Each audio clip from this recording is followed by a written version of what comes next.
The FBI just revealed their strongest lead in the Nancy Guthrie case. It's not DNA. It's not a fingerprint. It's a Bitcoin wallet. And what they found inside it could be what takes down whoever did this to an 84-year-old woman. Before I get into that, I need to tell you something. Since Nancy disappeared on February 1st, the question I see most in the comments is always the same. Was it the family? And I'm going to show you in a few minutes why a former FBI agent just listed 10 reasons why it wasn't. 10. But first, you need to understand what the FBI found by following the money. A few days after Nancy vanished from her Tucson home, the family received a ransom note. It wasn't a handwritten letter. It wasn't a phone call in the middle of the night. It was a Bitcoin address, $6 million. That was the demand, sent directly to Savannah Guthrie and her siblings with a deadline. Monday at 5 p.m., pay or never see your mother again. The deadline passed. The family didn't pay. And then something happened that nobody expected. A second note appeared. This time it wasn't sent to the family. It was sent directly to TMZ. And the demand was different. 1 Bitcoin. About $70,000 in exchange for information about who kidnapped Nancy. This wasn't the kidnapper asking for ransom. This was someone offering to sell the kidnapper's name. Think about that for a second. Someone out there knows who did this, and they tried to make money off that information. But here's where the story changes completely. Because the FBI wasn't sitting around waiting. They've been tracking every single cent that moved in and out of that wallet since day one. And that's exactly what Ari Redboard explained on Nancy Grace's show. Redboard is the global head of policy at TRM Labs, one of the largest cryptocurrency tracing companies in the world. And what he said destroys the myth most people still believe. He said, and I quote, "Every transaction occurs on a public blockchain, particularly Bitcoin. Every transaction is traceable, trackable, and immutable. There's no erasing it." Now, most people hear Bitcoin and they think anonymous, untraceable. That's what the person who took Nancy probably thought too. But that's not how it works. Not anymore, and maybe not ever. Every Bitcoin address is a unique string of letters and numbers. When someone sends money to that address, the transaction is recorded on a public ledger that anyone can see, forever. The FBI doesn't need to hack anything. They don't need a warrant for the blockchain. They just need to look. And tools like the ones at TRM Labs do more than look. They map entire networks. They cross-reference wallet addresses against databases of known threat actors, terrorists, ransomware operators, sanctioned individuals, drug traffickers. If whoever created that wallet has ever bought Bitcoin on an exchange, ever moved crypto through a service that requires identification, even once, the FBI probably already knows who they are. Or they're getting closer every single day. Here's the thing that most people miss about cryptocurrency investigations. You don't need to catch someone in the act. You just need them to make one mistake. One transaction that connects their anonymous wallet to their real identity. One cash out through an exchange that has their name on file. One transfer to a wallet that's already been flagged. That's all it takes. And in this case, whoever is behind that wallet already made at least one mistake. They moved money. On February 11th, just 10 days after the disappearance, AZ family reported that new activity was detected in the wallet linked to the ransom note. Someone moved funds. They thought nobody was watching, but the FBI was watching. And every single movement left a digital fingerprint that cannot be deleted, cannot be altered, and cannot be hidden. The FBI is following that trail right now as you're watching this.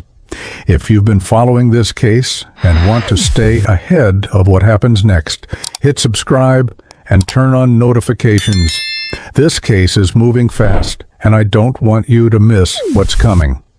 Now here's the part I promised you at the beginning, the question that won't leave anyone's mind.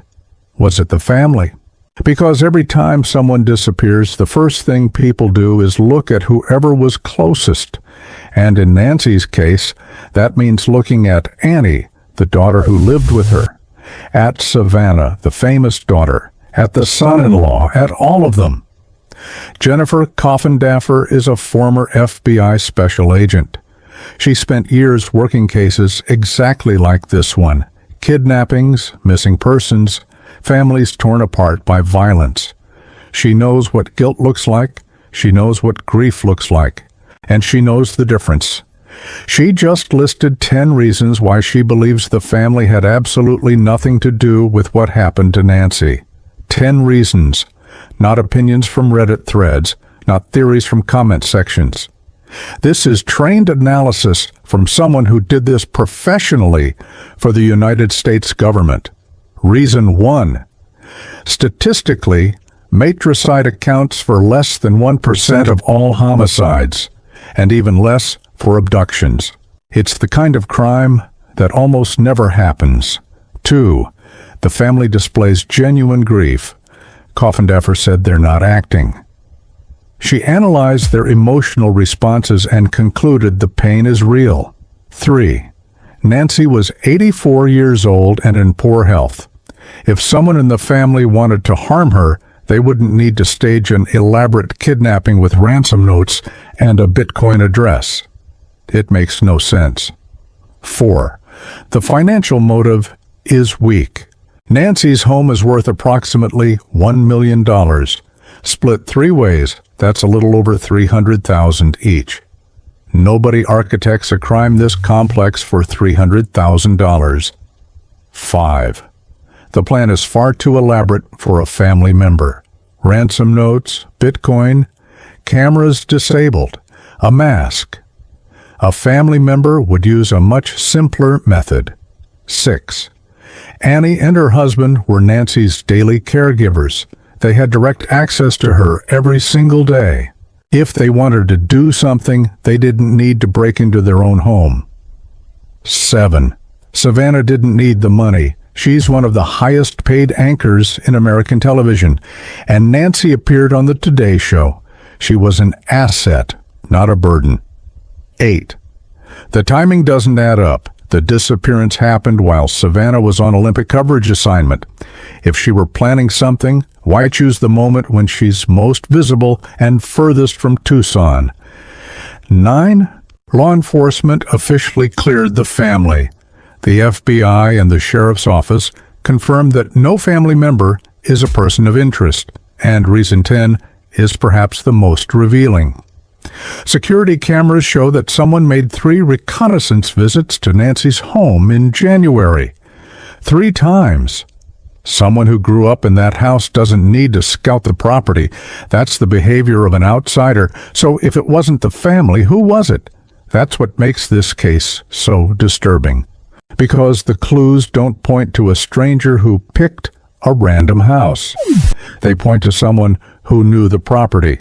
Someone who knew where the cameras were positioned, who knew how to disable the Wi-Fi network that connected them, who knew that Nancy would be alone that particular night, who knew the layout of the house well enough to get in and get out without triggering a single alarm. And here's the part that keeps me up at night. Neighbor Aldine Meister told investigators she saw a strange man walking through the neighborhood about 2 weeks before the disappearance. She described him carefully. She said he just didn't fit. He wasn't a jogger. He wasn't walking a dog. He was just there, moving through the area like he was studying it. And when she was asked how many people she thought were involved, she didn't say one.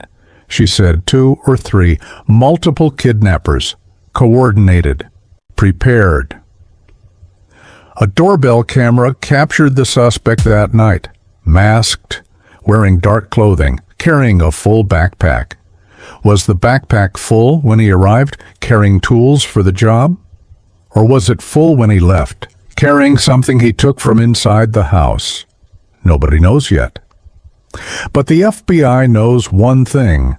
Whoever created that Bitcoin wallet made a mistake, because every transaction is traceable, every cent is visible, and the walls are closing in. The question that stays with me is this: if the FBI can track every movement in that wallet, if they know someone moved money 10 days after the kidnapping, if they have tools that cross-reference addresses with known criminals worldwide, why haven't they arrested anyone yet? What exactly are they waiting for? If this case matters to you as much as it matters to me, tell me in the comments.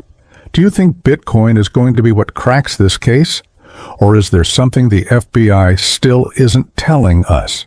And if you haven't seen the video about the night Nancy disappeared, it's right here. There are details in there that change everything.